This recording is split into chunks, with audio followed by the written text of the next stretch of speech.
সন্মানীয় আমাৰ ছাত্ৰ ছাত্ৰীসকলৰ অভিভাৱক অভিভাৱিকাসকল, আপোনালোকে এটা কথা মনোযোগ দি শুনিব। কথাখিনি হ'ল যে শিক্ষাৰ বিষয়ত আগবাঢ়িবলৈ হ'লে আমি শিক্ষক, অভিভাৱক আৰু ছাত্ৰ ছাত্ৰীসকল, অৰ্থাৎ শিক্ষক শিক্ষয়িত্ৰী, অভিভাৱক আৰু শিক্ষাৰ্থীসকল, এই তিনি পৰ্যায়ৰ যিটো সম্পৰ্ক, এই সম্পৰ্কখন সুন্দৰভাৱে থাকিব লাগিব।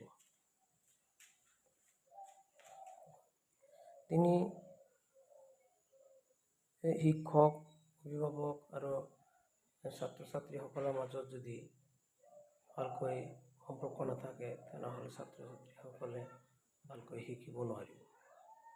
চাপ'জ ধৰক, অভিভাৱকসকল, আপোনালোকে যদি হয়তো ছাত্ৰ বা ছাত্ৰীসকলক স্কুলত পঠাই দিছে, কিন্তু সি স্কুলত নাই, সি ৰাস্তাত বহি আছে, তেনেহ'লে আমিতো ভাবিম যে হয়তো ছাত্ৰ ছাত্ৰীসকলে স্কুলত অহা নাই কিয়, হয়তো কিজানি কিবা অসুবিধা হৈছে, নহ'লে অভিভাৱকসকলে পঠোৱা নাই।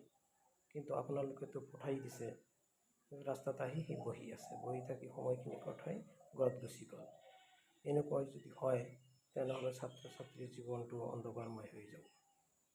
গতিকে ছাত্ৰ ছাত্ৰীসকলক পঠাই নিজে কেতিয়াবা খবৰ ল'ব লাগিব, সি স্কুলত আহে নে নাই, সি ভালকৈ লিখা পঢ়া কৰে নে নাই, আৰু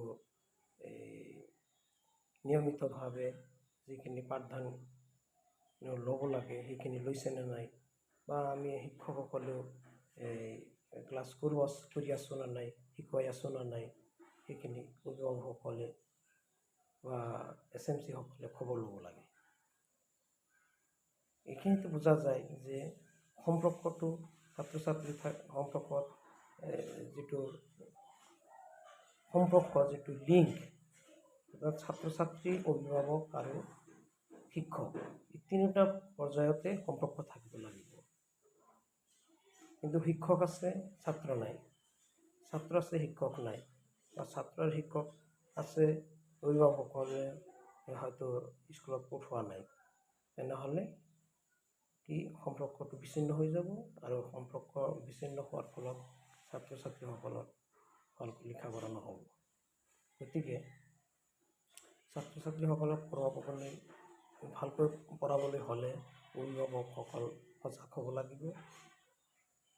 কাৰণ অভিভাৱকসকল যদি সজাগ নহয়, কিছুমান অভিভাৱক আছে কি কৰে, ছাত্ৰ ছাত্ৰীক নিয়মিতভাৱে স্কুলত নপঠায়, যিহেতু দুখীয়া হোৱাৰ কাৰণে কি কৰে, সেই ছাত্ৰ ছাত্ৰীসকলক লৈ কামত খটায় বা বেলেগত লৈ যায়। নহ'লে আৰু সজাগ নাই কিছুমানে, যে স্কুলখন খোলাই আছে, কিন্তু অভিভাৱকসকলে কি কৰিছে, নগ'লেও হ'ব, কিন্তু এনেই আলহীৰ ঘৰত লৈ যাই আছে। এনেকৈ এজন ভাল জ্ঞানীমান ছাত্ৰ সিও কি হৈ থাকে, এনেকৈ লাহে লাহে মাইনাছ হৈ থাকে। তাৰ হয়তো আজি অহা নাই, পৰহি অহা নাই, তাৰপিছৰ দিনা অহা নাই, এই যে কেইদিনমান যে অহা নাই, সেইখিনি কি শিকোৱালোঁ সেইখিনিতো তাৰ ব্ৰেইনত নোসোমাল। সেইকাৰণে কি হয়, তাৰ সেই গেপটো থাকি যায়। গেপটো থকাৰ ফলত এজন ভাল ছাত্ৰই কিন্তু পিছত যাই ভালকৈ লিখা পঢ়া কৰিব নোৱাৰে। তো দুখীয়া হোৱাৰ কাৰণে কিছুমানে কি কৰে, তাৰ কামক খটায়। চাওক, দুখীয়া হোৱাৰ কাৰণে হয়তো দুখীয়া হয়, ঠিক আছে, কষ্ট হয়, কিন্তু আপোনালোকে অলপ মন কৰক, জ্ঞান কৰক, যে যদি আজি আপুনি দুখীয়া হোৱাৰ কাৰণে সিহঁতক কামত খটাইছে, ভৱিষ্যতৰো সিহঁতৰ জীৱনটো সেনেকৈ যদি ভালকৈ লিখা পঢ়া নকৰে, তাৰ জীৱনটো সেই দুখময় হৈ যাব পাৰে।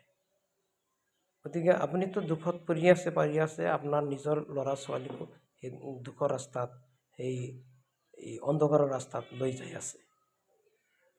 গভীৰভাৱে অলপ চিন্তা কৰক। আপুনি অলপ কষ্ট কৰি হ'লেও নিজৰ ল'ৰা ছোৱালী ভালকৈ লিখা পঢ়া শিকোৱাৰ কাৰণে চেষ্টা কৰক।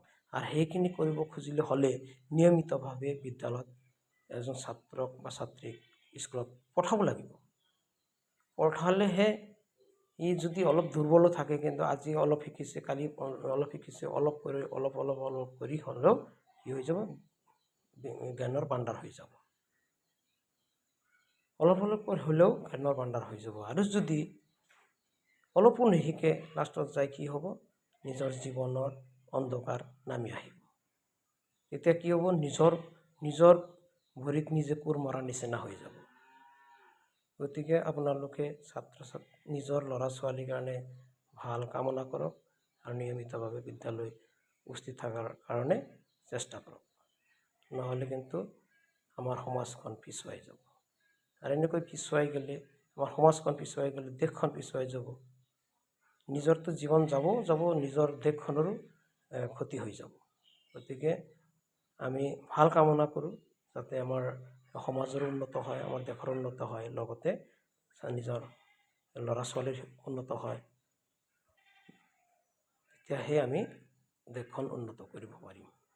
ঠিক আছে, এইখিনিকৈ যদি কিবা মোৰ ভুল ত্ৰুটি হৈছে আপোনালোকে ক্ষমা কৰি দিব।